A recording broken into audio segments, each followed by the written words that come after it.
Here we go. 3, 2, 1. Okay, welcome to The Actor and the Engineer. My name is Paul James. I am the actor. My name is Josh Knapp. I'm the broadcast engineer. Here we go. You paused. Is everything okay? No, I was just thinking about how you said 3, 2, 1. Okay, you like went right into it with a 3, 2, 1. So now I'm gonna have to keep that in the episode. So, just making my job harder. No, that's cool. Oh. No, that's good. I like giving you trouble, though. Yeah, I know. As soon as it came out of my mouth, I was like, I didn't give him enough time. I have no idea what I'm saying. Actually, he's going to complain that he has to edit that. Here we go. And welcome to my nightmare. Here we go. So today we're going to talk about Alfonso Cuarón's new film, Roma, which is available in theaters and through Netflix. So, you watched it. Did you watch it on Netflix as opposed to the theater? Yeah, I saw it on Netflix, yeah. I did too. I watched it today on Netflix. But I was able to watch it in surround sound.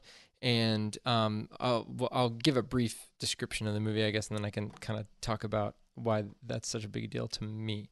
So the film is about, the description that the kind of vague description that Alfonso Cuarón gives is it's 1971 in Mexico City. It's a year in the life of a family and a country, told from the standpoint of the maid of a middle-class family living in Mexico City. So it's 4 kids, husband and wife, and focused on the maid for that family. So played by a first-time actress by the name of Yalitza Aparicio. So she plays Cleo. I'm lucky enough to have a home theater with surround sound. So I wanted to make sure that I watched it in surround sound, even though they're playing it in theaters around here. Are they playing it in theaters around you? Do you know, or did you check? No, I didn't look it up because, it's on Netflix. It was open up the computer and turn on Netflix, yeah. So I didn't even, I was trying to find other things that we were going to talk about and, saw a bunch of other things. But no, I don't think I saw Roma being here. But that's not unusual for this area. Yeah, it's kind of hit and miss, I guess. But it was shot in black and white, and then it also has amazing surround sound. Like, that was the first thing that I noticed with the movie was the sound design, all the different things. And they give you a good kind of intro into the sound design of the movie just from the opening shot, which is, credits, but then behind the credits are, it's Cleo cleaning the driveway area of the family's house with just like buckets of water and just kind of pouring them in there. And it's kind of hypnotizing. It's pretty cool. And you start to see the motif. You see the first time a motif of a plane flying overhead. So that'll come back later on multiple times. But I think that the technical pieces of this film are really brilliant, and the fact that I noticed about halfway through the movie that he used only shots on a locked off tripod. There's a lot of 360-degree pan shots or very long pan shots with where the camera doesn't move in 3D space, but it pans, and sometimes pans and tilts, and then a few times it uses long dolly tracks, really long tracking shots, but you don't really get a lot of kind of like compound moves, and you definitely don't get any handheld or Steadicam shots. So I thought that was interesting. Considering it was shot in 1971, there was no Steadicam back then. And handheld, I don't know if it was used I'm sure it was used a little bit, here and there. But, I don't know. It just, you could definitely tell he was making purposeful choices with where he places the camera, how long he stays with a lot of these shots, and then how he uses the space around all the actors. It made it seem really naturalistic to me, because when you do a 360-degree shot, it's kind of hard to hide things like a crew. So I don't know. So technically, that's like some of the first few things that I pulled from it.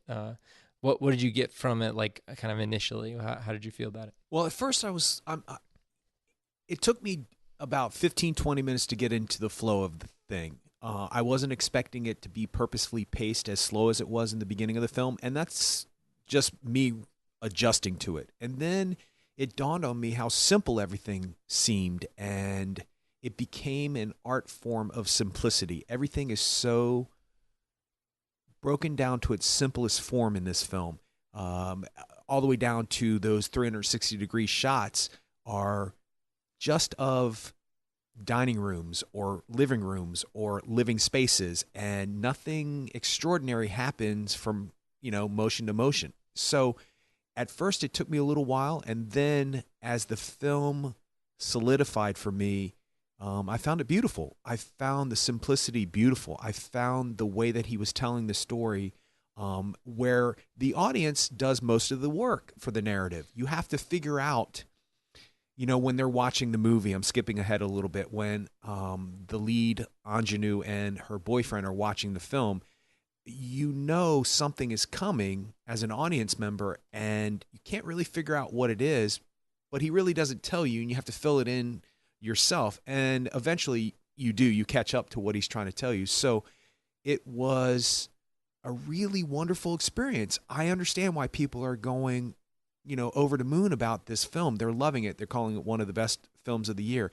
It's nice to see something in black and white that's not just artistically black and white. It's just shot in black and white. It's very simple. He doesn't do much with that. He just shoots the film.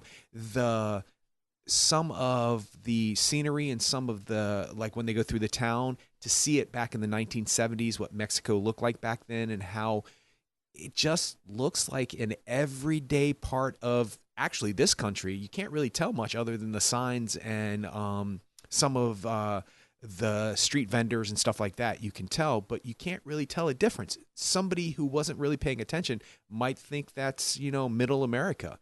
And I found that interesting, that there is not a lot of differences when it came to societal things.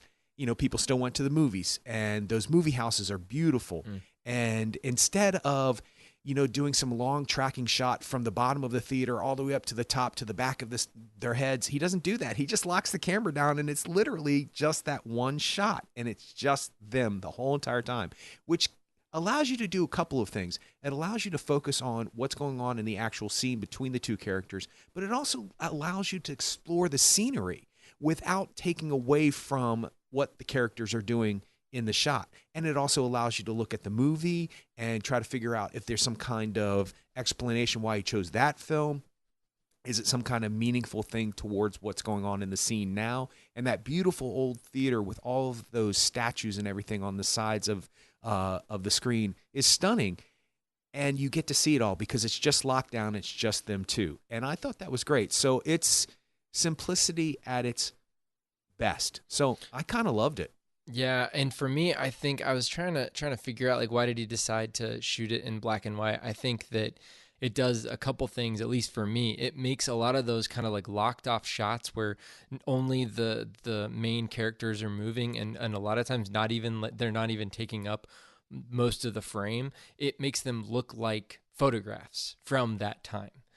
Black and white photographs from that time, from a newspaper or something like that, or books or whatever. And it also kind of frees up. Maybe this is just my harebrained scheme, but I think it might free up your brain to have more, have a better capability to listen more critically, and to be able to pick up certain things in the background where that you might not be as intent on focusing on, even subconsciously, if you're watching a color film, because we're kind of used to seeing color movies, and we can also pick out certain things about what's happening in a scene based on the color of something that's in the foreground, or what somebody's holding, or things like that. But where if it's black and white, you kind of have to, you're right. It's kind of boiled down to its essence. The image is boiled down to its essence, and he's using, like, how he's spicing up the gumbo is with the sound, I think. So I thought that was really awesome. One example, very quickly, is not the first time when they're watching a movie in the movie theater, but the second time when the kids want to go to to see the I can't remember what they call the Marooner or something like that. And they do is show like a full frame version of a clip from that. It's guys floating in space or something like that. And you hear the audio from the movie, but then also in the background you can even hear like, and even in surround sound, like behind you, you can hear like a couple people like coughing, like very quietly coughing. So it gives you that feeling that you're in a theater watching this movie with all these people and with the main characters. So I mean, little stuff like that is just kind of like, wow. I mean, I wouldn't have expected, that type of attention to detail. I mean, I guess you should expect that attention to detail, but it's subtle in a lot of ways. And you know what? Is there a score? I don't. I'm not good with that kind of stuff. Usually you're the one who remembers things like that. I never really registered it. I never really registered a score. Yeah, I'll look that up. But so to me, I think that just the kind of choices that were made in the rules that it seems like he set out for himself really, put a lot of the subject matter in relief. So did you read anything about this? Like, did you hear about, I mean, I just today after I watched the movie, I read about how Cuarón didn't let anybody know the whole plot of the movie really, or even have sides or anything until the day of. Yeah, and he also gave different actors different directions too. I would think as an actor that would be nerve-wracking. No, I get it. I understand that because it keeps it spontaneous. It keeps it real. Sometimes when you get locked down in your blocking, it becomes very mechanical. It becomes and sometimes that's a safety thing, especially when you're on stage, because if you just lose yourself and you lose your focus, you still have your blocking and you still have the direction and you still have your line reading that you're used to. You might not be emotionally focused and you might not be fully there because you're worried about, I don't know, your socks are slipping or whatever it is that pulls you out of it. You still have all of those things that ground you and bring you at least to the mechanics of acting. And some actors are great mechanically and some actors are great emotionally, and sometimes they don't meet. So you'll have an actor who's just dead on emotionally, but they can't figure out, no. It's stage left, not stage right. It's after that line, not after this line. And they just can't do it because they're so emotionally grounded. They can't figure out the technicals, and vice versa, where you get a very technical performance. And usually that comes across okay. But it's so technically bound that you're not feeling anything when you're watching it. And most of the time, both of those two things work. So I can imagine on a movie set where it's supposed to look like, and theater is too, it's supposed to look like real life and an actual thing is happening, but there's a heightened sense of imagination in the theater. There's a heightened sense of reality in the theater. In a movie, and some actors can't transpose to the movies and vice versa because it's a different medium and they're so larger than life from being on stage, they can't pull it back down. And same with actors who are movie stars. Julia Roberts apparently had some issues with 3 Days of Rain, I think she was on Broadway with Paul Rudd and Bradley Cooper, as a matter of fact. And she did not get the best reviews, and a lot of people were saying that she couldn't overcome the whole idea of just acting for the camera or acting in front of the camera. I don't know whether or not that's true or not because I never saw the performance or the production, but I can imagine that might be true for some people. So to actually walk on set and not know that your brother's taking a left when you're taking a right, when you were told to take a right and he was told to take a left, but really he was told to take a right, even though you think he was told to take a left, is brilliant because that's what little kids do. They're all over each other. So in order for it to feel like a real family, I can imagine that was, for me, it would have been thrilling. I can imagine how it would throw some actors off, especially going up and down those stairwells and stuff like that. It depends on what technical things that he did. But yeah, I found it exhilarating knowing that people do stuff like that where you don't know every line. You don't know every plot twist. You don't know because you're supposed to act like you don't know what's coming next. Mm-hmm. And we were talking about, and I know this is a side thought, but I'm going to get it in anyway. We were talking about a young actor in Boy Erased, and I was trying to make a point about him, and I kind of lost the train of thought, and I believe you edited it out of the podcast. And my point was that there are actors out there who have to learn to dance a routine and then pretend not to know that routine and not know how to dance. That to me is difficult. And there's a young man, I can't remember his name, he plays Cameron in Boy Erased, and he has to do those things where he's pretending to talk to his dad. No, Dad, I hate you, Dad. And he has to pretend to act like he doesn't know how to act. And that must be really difficult to do. So to do something like this to actors and say, go left instead of right makes way more sense, because you want that reality. You want that believability. You don't want it to be rote. So I was thrilled by that. But you being a technical guy, I can see how it might be like, ooh. Well, yeah. And the actor you're talking about is Britton Sear from Boy Erased. Yes, that's him. So he's a standout. And it dawned on me when he was doing that, where he was basically being fed lines by the counselor in that movie to say he hated his father. And he didn't know how to make that believable, because he wasn't, that wasn't what he was feeling as a character. And also he was trying to appease other people. So it was very staccato and very acting like, and he was going, but he had to memorize those lines. So he knew as an actor what he was going to say next, but then he had to act like he had never heard those lines before. It's mind-boggling what actors do. It really is. That's why I can so appreciate what people do, because it's a mystery, man. It's a total mystery. So yeah. So the point to that is that to actually not know and to have to react to something when it happens in front of you that you're not expecting, I don't know. I kind of like it.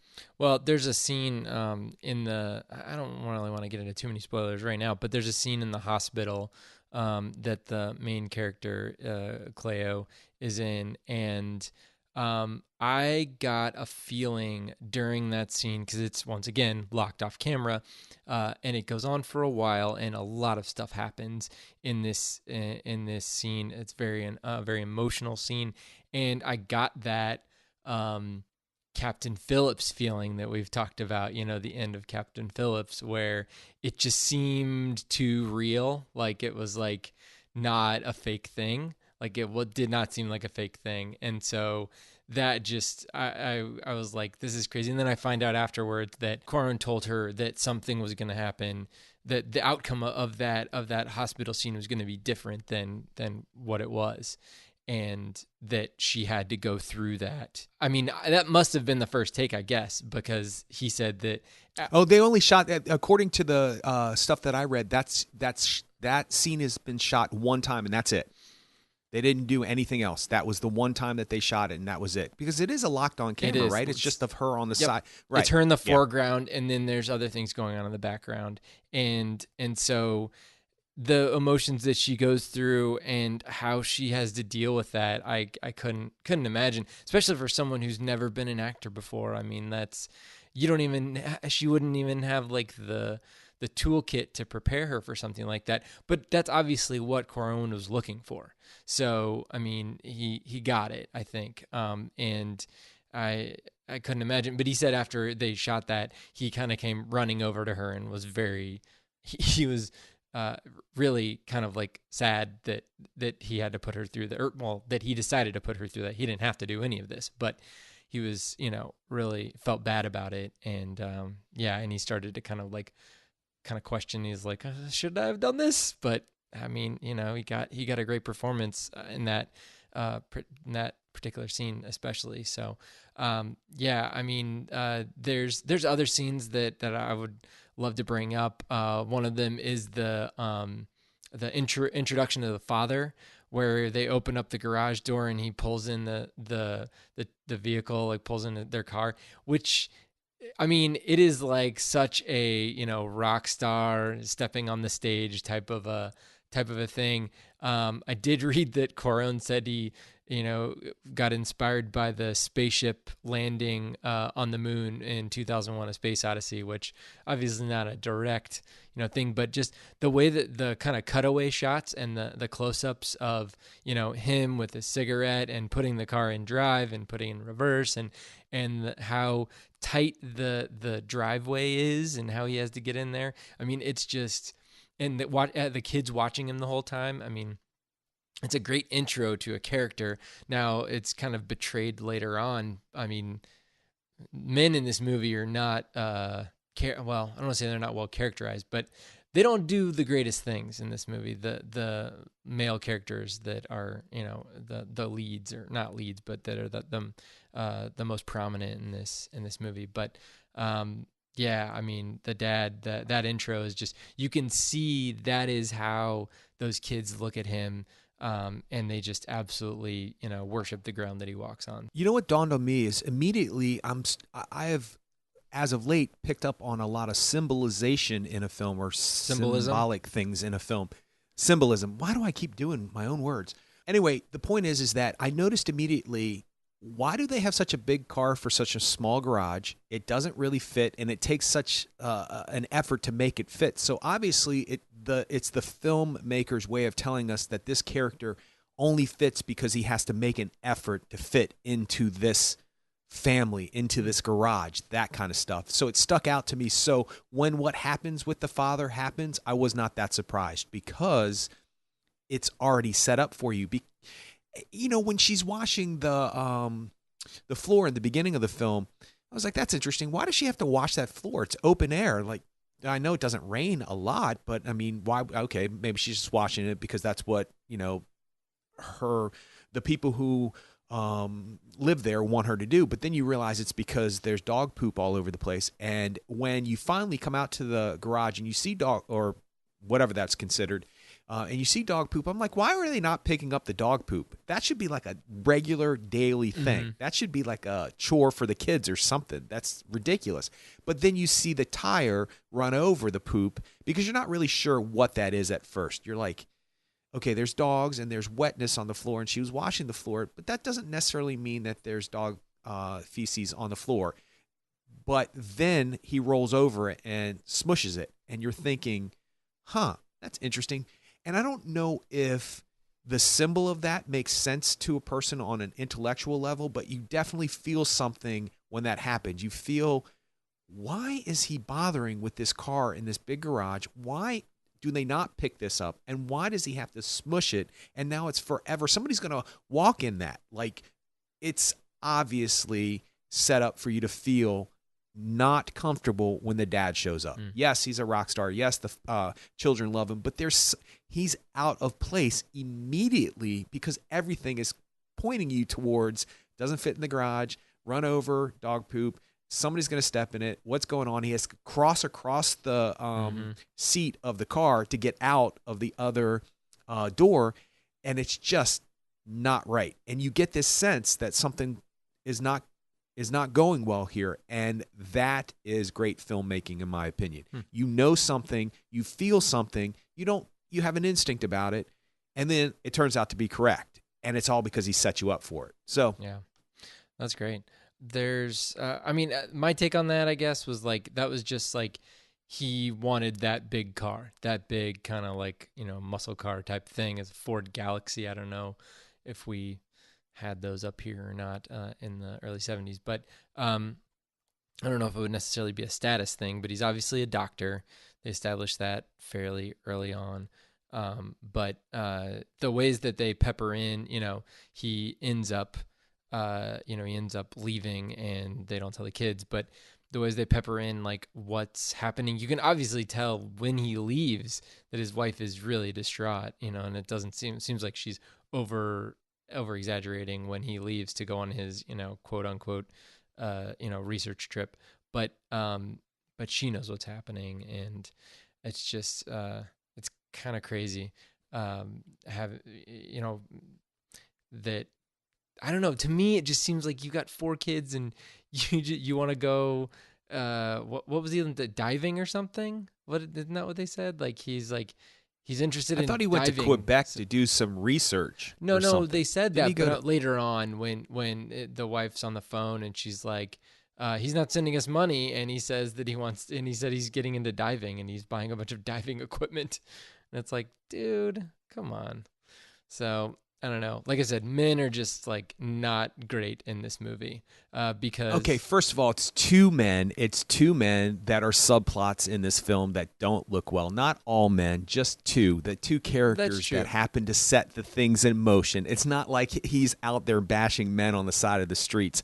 Well, There's a few men that are represented that are fine. It's just these two plot points the catalyst happens to be men who are not really thinking correctly in what they're doing. Yeah. They're making really bad choices. One has sort of an excuse of youth, although there is no excuse. Mm-hmm. And what I don't understand about a person in the father's position is you have 4 children. The oldest one is what? 12, 13 Yeah. maybe. He's well into puberty or coming close to being into puberty. And so he's been around for all this time. Why all of a sudden? And how do you possibly rationalize just taking off on 4 kids? Well, it could be that midlife crisis thing. Right. But I mean, we can debate this, and this is probably besides the point, but how do you not want to see your children? Yeah. That has always been the thing that I don't understand. If it's not working out for you, but I guess it's all or nothing for men like him.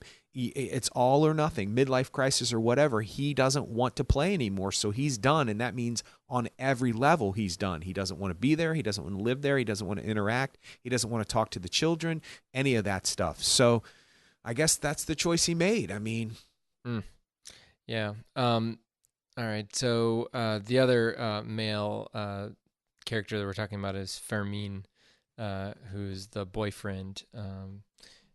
Well, I guess we'll start getting into plot points. The boyfriend who gets Cleo pregnant.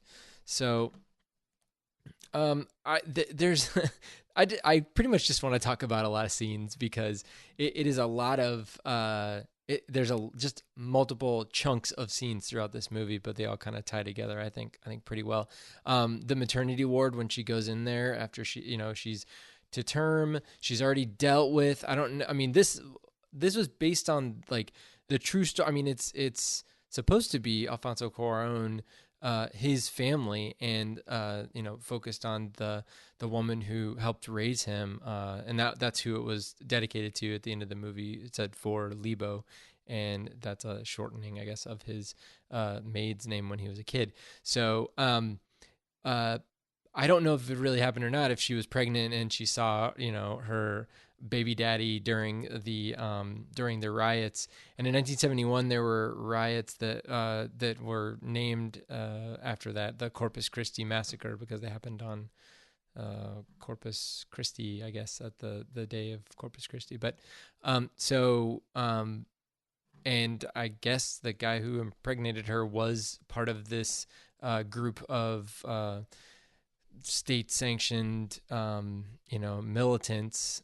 They call them the Los Halcones, or the Hawks. So I don't know if she actually saw him or if she was confronted by him the day that she, went into labor or what. But it's definitely makes it an extreme situation and kind of a crazy coincidence / semi-climax. So I thought that was an interesting choice there. And then when she goes into the maternity ward, how crazy it was. Like now I don't think that it's like that in the United States right now. I mean, I haven't really been in any maternity wards recently, but they just had like 6 births going on all in one room, and it was just crazy. I mean, I couldn't imagine having to manage all that, but all the staff of the hospital, they were very professional, and they worked through what they needed to work through and got her to where she needed to be as quickly as possible.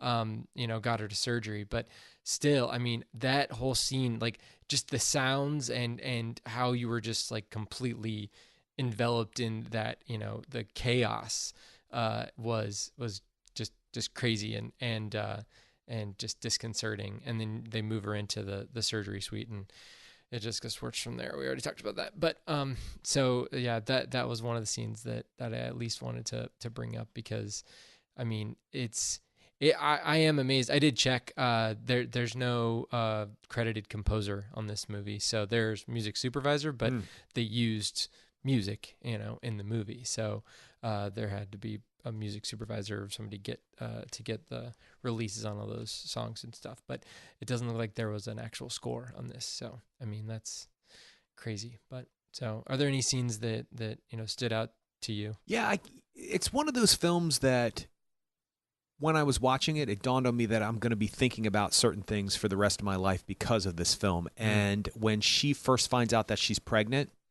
and she's sent up to go look at the babies, and the earthquake happens, and you see all of the rubble fall on the incubator, now we know, and we have to get into spoilers at this point, because it's one of those things where if you don't want to know about this film, you should not listen to the rest of the podcast until you've seen the film, because you don't want people to know this stuff before it happens. That's true. Because it's something you should experience firsthand and not have any knowledge of. Sometimes that doesn't bother people. Sometimes it does. For me, it does.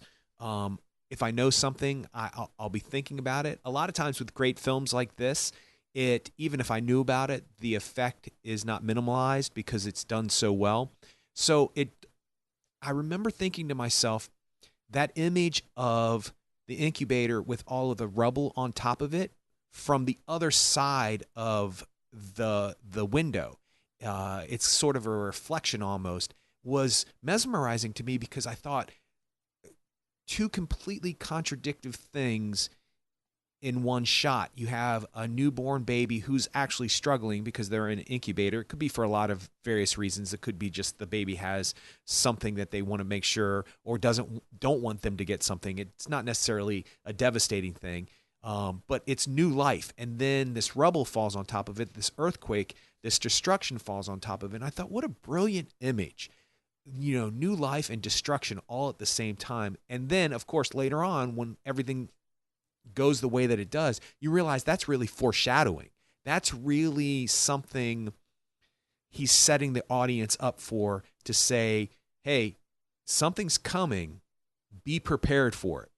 But it's only done on a subconscious level almost, because unless you know what's coming, there's no way to be prepared for it. But I'm wondering if that scene with the incubator helps the later scene, helps you as an audience member with the later scene, because you've already had this image implanted in your mind that there's new life, but there's also destruction in this world, and this world is a hard-pressed place to be in.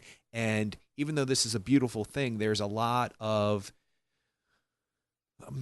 not great stuff that comes with it. And I also realized that when I'm watching a Netflix film on my computer, that if I don't really want to see something in a movie, I can look over my glasses so it gets blurry. So when that scene later on happens, I went blurry because I couldn't handle it. I was screaming at the screen, no, no, no, no, no, no, no, no, no, no, no, no, I can't do this. I knew something was coming. And I knew it was going to be devastating. And, I know we're skipping around a little bit, but the Christmas scene where they're on vacation at their friend's, I guess, villa, beach house, whatever. And they, or not their beach house, but their villa. The country. And the fire happens. I thought, okay, this is the big, destructive thing that happens in this movie. But really, that's halfway through the film. Little did I know there was something even more devastating coming. And the way he paces everything, it gives you time to recover.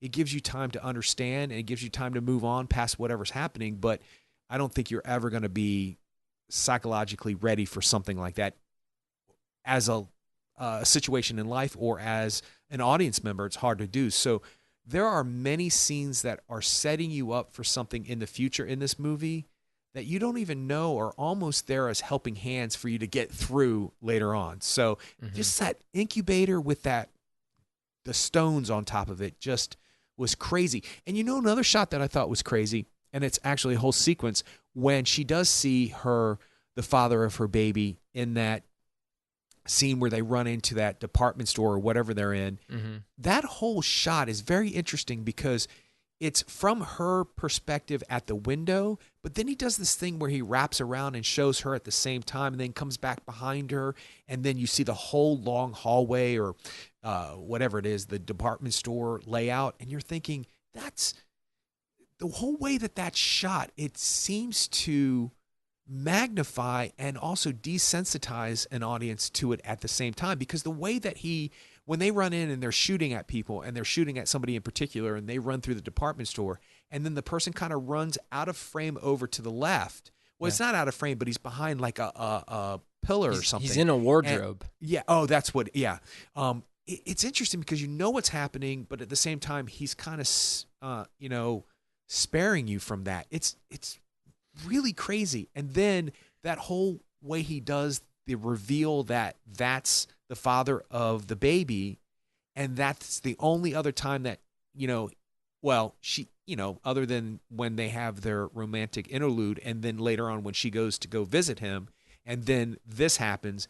This is the last image that she's going to have of the man who is the father of her child, and he looks bug-eyed crazy, like manic and cult-like, and you finally put it all together that I'm not sympathizing with this character. I'm not saying he has the excuse, but it's interesting to me that you're set up in the beginning of the film to understand that martial arts has saved this guy's life, because that's what he says. Mm-hmm. He says, I became a huffer and I started doing drugs, and then I discovered martial arts, and it's what saved my life. But it's also what leads him into this cult or whatever he's in, this militia, and it leads him to that last moment with the woman who's going to have his child. And that's not bad enough that all that stuff happens, but then you shoot back to her and you realize she's going into labor because her water broke. Yeah. And you're like, wow, for like 45 minutes, little to nothing happens in this film. And you kind of get used to that pace. And then all of a sudden, boom, smack. And the way it's shot is beautiful. So there are many scenes in this movie that are just so delicate and so purposeful that it allows you to be told a story in kind of a different way, because it's black and white. Like you said, there's not the distraction of color, if you want to consider it that. But there's just such subtleties, that there's such nuances that allow the audience to know whether or not you realize you're knowing it or not. It's pretty good. Now that I'm thinking about it, I'm like, wow, this is masterful. It is, yeah. And the more scenes you bring up, and the scenes that they bring up other scenes in my mind, and you're right. I mean, that scene you're talking about, that I think there's a couple of things they do there. Once they get over to in front of that bassinet, that whole thing. Starting from that shot, that camera is just on a tripod, and then it pans over to see things outside. And I think what that ends up doing is it kind of shows the difference between where that family is, like they're like a middle class family, and how they're kind of separate from whatever those protests would be, because they're not, a part of that. They're not a part of those university protests or any of that stuff. They're separate from that. So they're supposed to be safe. They're in this nice department store. And then it turns out that all of those protests and these, kind of like the rumblings of the discord of the government and the people in Mexico City at that moment spilled over into their, supposedly safe lives. And they were confronted with the reality of what was going on in Mexico City at that moment. And so, that I think, the reveal, all that stuff, showing all that was all done on, one tripod. And I thought that was really cool. And did you notice he called her servant when he talked to her on like the soccer fields, and they're doing their kind of like, he's like, I don't ever want to see you again. I'm going to beat you up. Her boyfriend guy.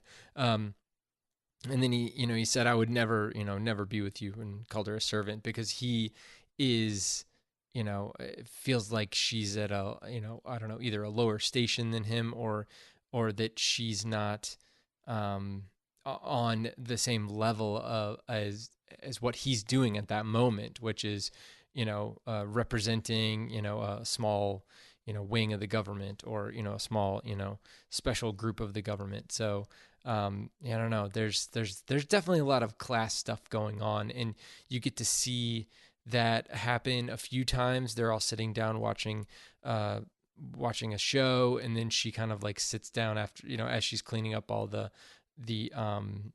dishes, and then the mother, Sophia, tells her, "Oh, the doctor needs a tea," or something like that. I mean, it's kind of like, you get the feeling, at least close to the beginning of the movie, that they try to keep her separate. But as the movie goes on, and especially after the father leaves, you can tell that the bond between Sophia and Cleo gets.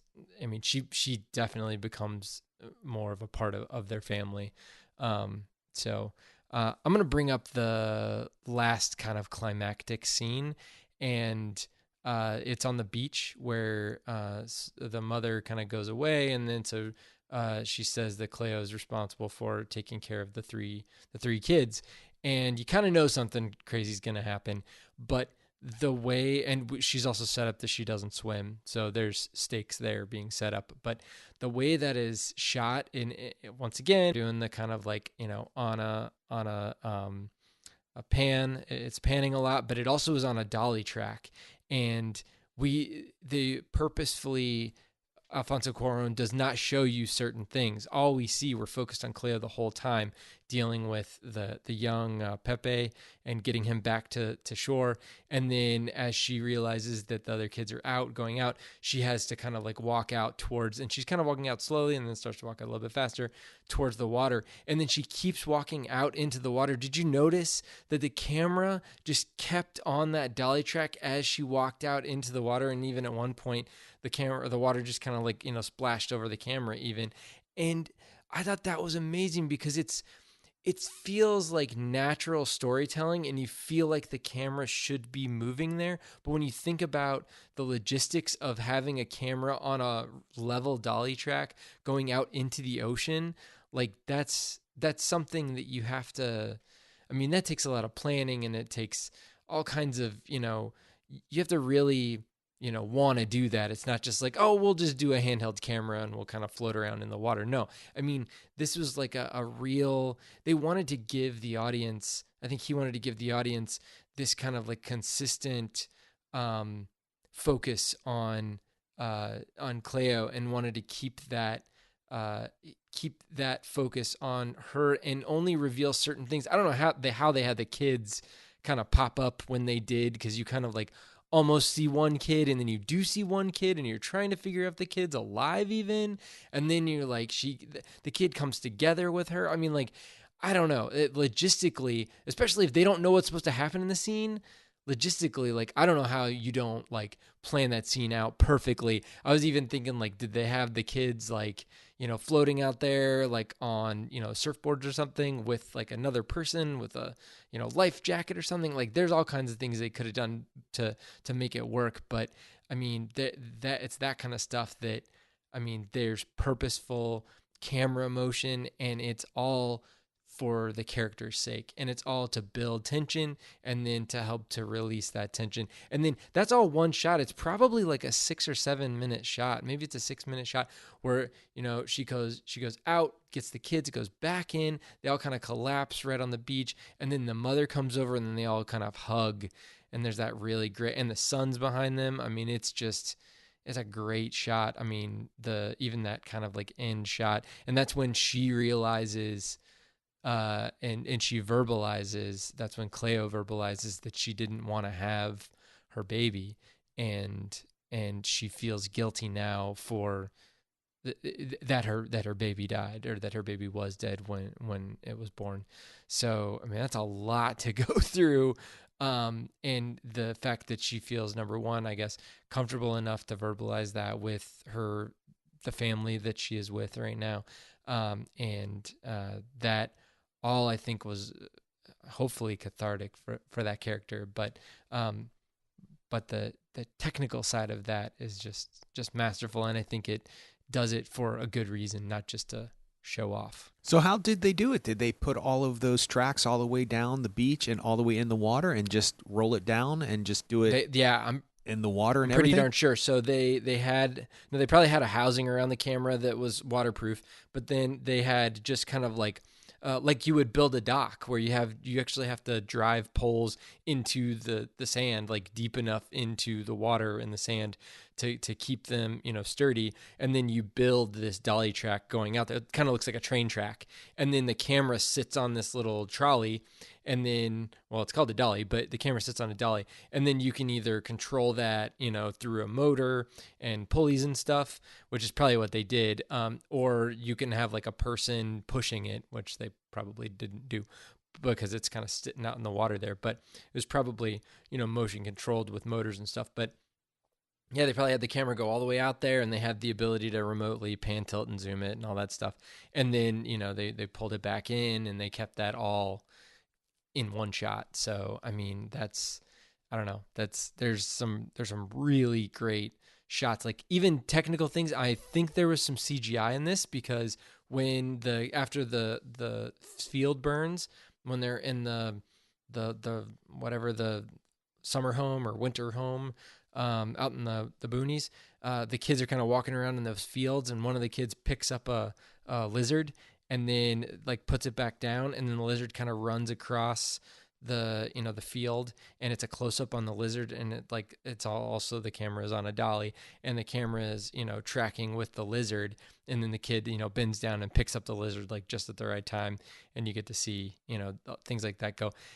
I would think that it would be almost impossible to kind of force a little lizard to go at that rate, and to be available and all this stuff. It would just be a lot easier to do CGI, but it still looked good. So, and we know that Cuarón is not averse to CGI. I mean, he used a lot of it in Children of Men, but once again, he used it to serve the story and not just to be, not just to have spaceships flying around and all that stuff. So, he's...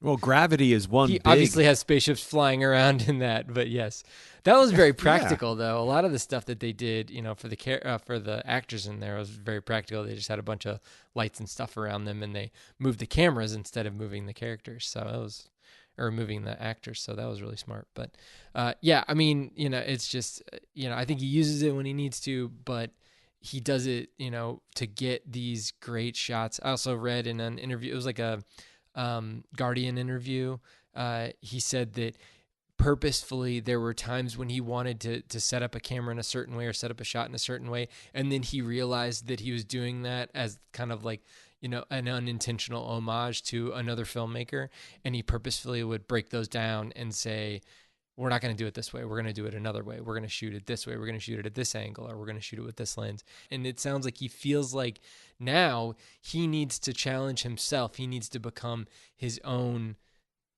director, and not, kind of like, live on other people's, other people's genius. And he said at the end of the interview, he said, quote, "Probably I'm too much of a cinephile to be an auteur."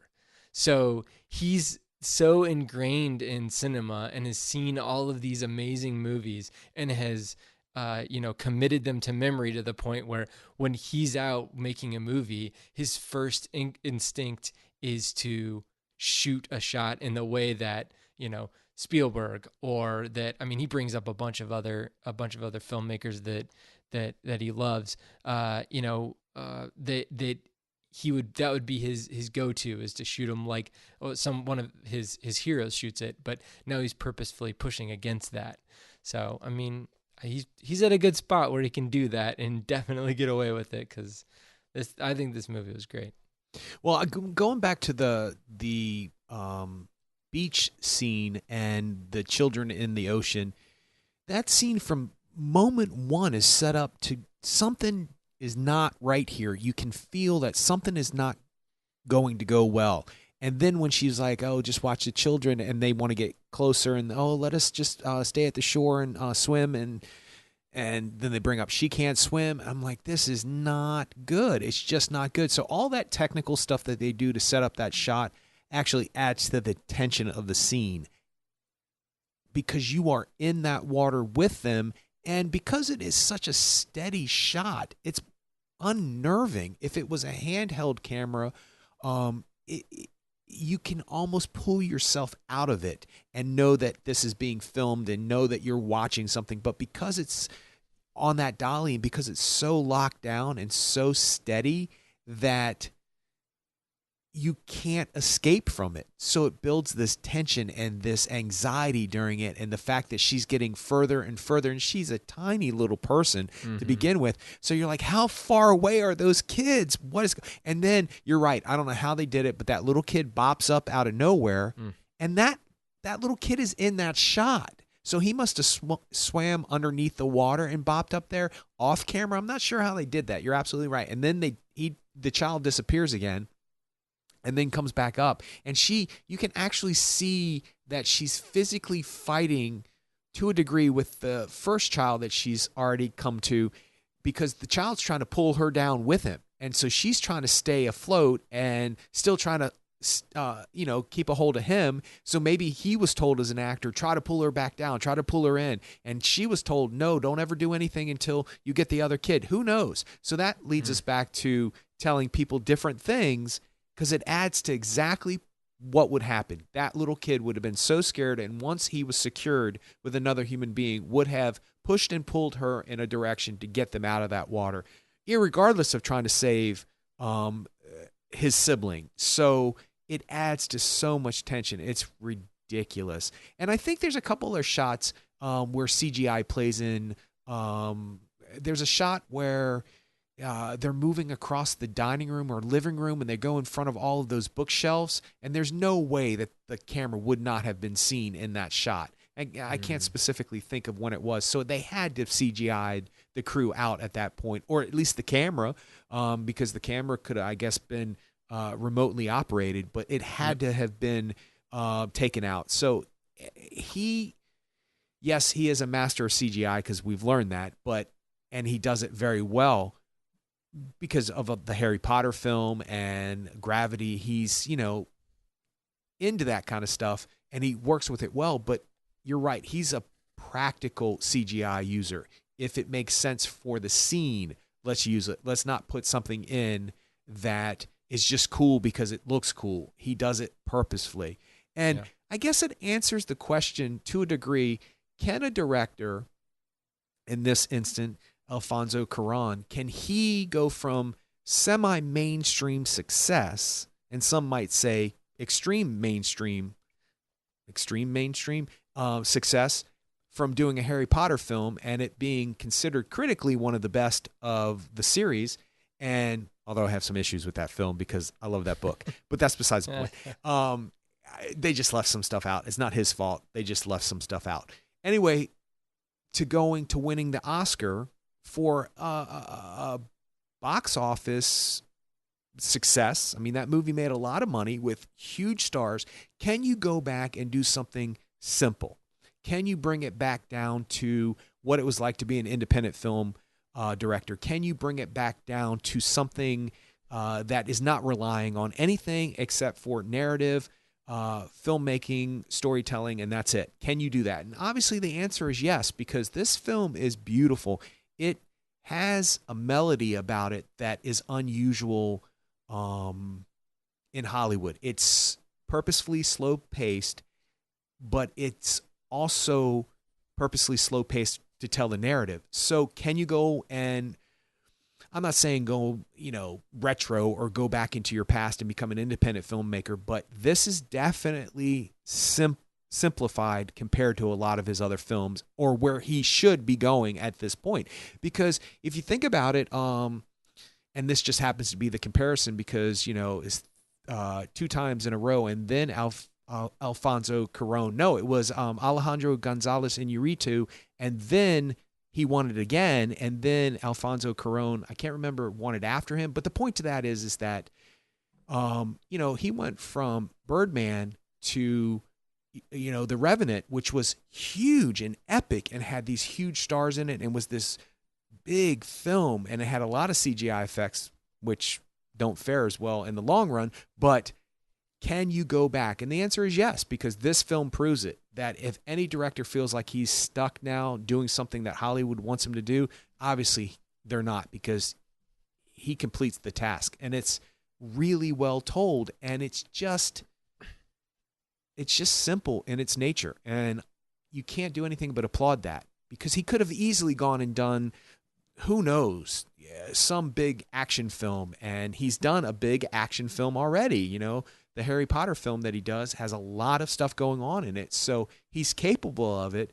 But he apparently has been talking about making this particular film since 2006. So maybe winning the Oscar and being a semi-mainstream director allows him to go back. So good for him, because sometimes people get stuck in making money and using the money that they're getting thrown at them, and it a lot of times does not turn out well. So congratulations to him, because it is an extremely well-told story. Mm-hmm. All right. Well, did you have anything else? No, it's a beautiful film. People should see this movie.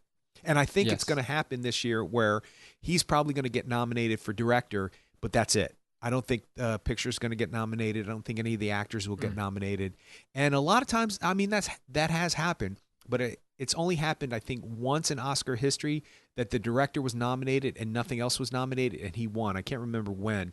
But it's a possibility, because people are loving this film. So I would love to see it. I would love to see the lead actress get a nomination, because she's just solid. She's very, very good. And a lot of times newcomers do get the nominations, but I think Alfonso Cuarón is going to get nominated for Best Director. We'll see. Yeah, we'll see. It better get nominated, and I would hope win for sound design, because it's amazing. It's really amazing. So, all right. Well, you can check us out on the web at actorandengineer.com. You can go to facebook.com/actorandengineer, and you can tweet us on Twitter at actorengineer. We'll see you next time.